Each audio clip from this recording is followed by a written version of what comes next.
Kaixo, ongietorria, idazkera zientifikoa errepasatuko dugu. Hortarako gogoratu nola idazten den.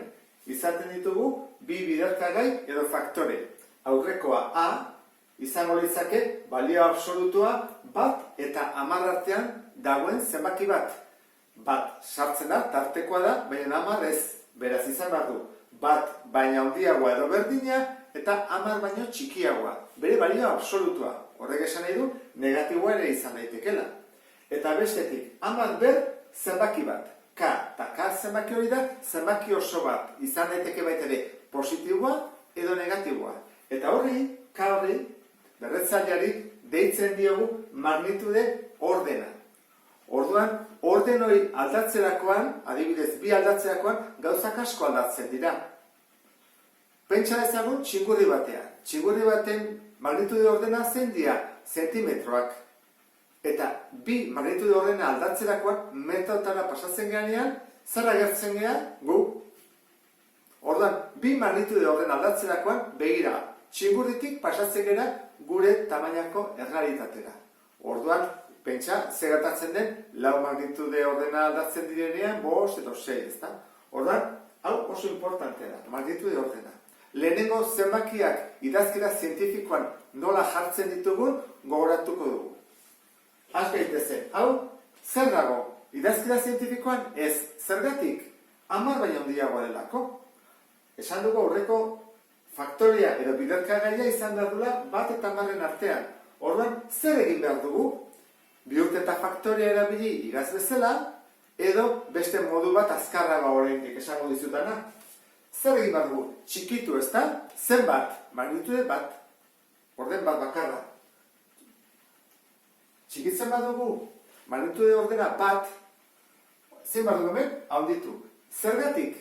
Bau, zenbaki bat delako. Orduan, zati bat jesten badugu, orekatzeko bestea igo behar dugulako. Orduan, egiten dugu erontara.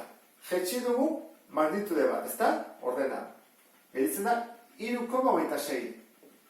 Zer egin behar dugunekin? Bat igo. Orduan, lehenko zenbakia ez zegoena idazkera zientifikoan, orain bai badagoela. Helioaren diametroa. 0,1 bider 10 ber minus 9 metro. Nanometroak, ezta? Baina guk hau ez dugu jarrita idazkera zientifikoan. Orduan, zer egin behar dugu? 0,1 horrekin handitu, ezta? Delako, bat baino txikiagoa. Handitzen badugu, aurreko faktoria zein badugu bestearekin txikitu. Horan, txikitu badugu. Zenbat? Bat, ezta? Horan, bat mugitzen dugu, handitu dugu. Bider, eta horan, hau txikitu bat dugu. Minus 9 baina bat txikiagoa zein da? Minus 10. Jarri dugu orduan, metrotan.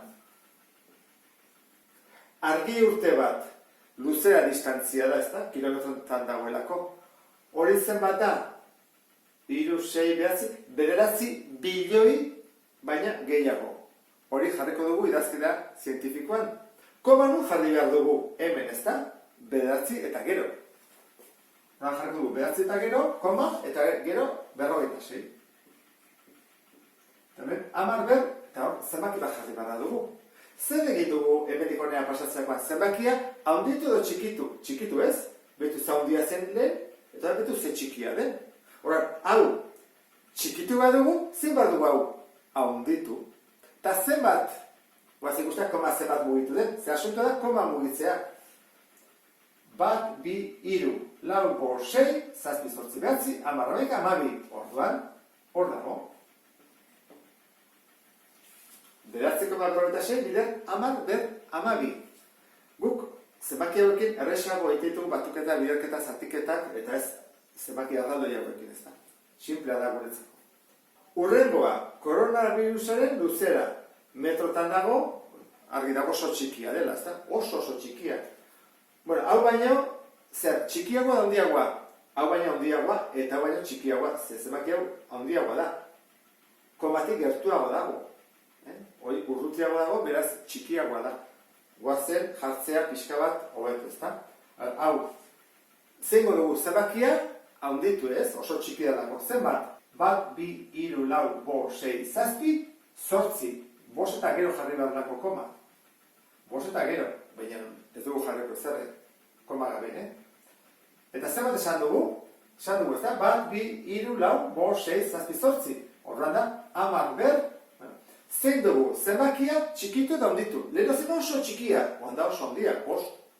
Horran, handitu badugu hau badugu txikitu, 8. Eta esan dugu, izan bat da, hau baina handiagoa, hori da, koronavirusaren luzera, eta bestea da, 1, 2, 3, 4, 5, 6, 7. Ber, minus 7. Zergatik? Handitu dugulako, malditu duguna 7. Bide hau jarraituz, zenbakiak pasatuko gerituzke idazkera zientifikora. Orain, adibide bat jarriko dut, eta bukatuko ditugu batuketak enketa, biderketak eta zatiketak eginez.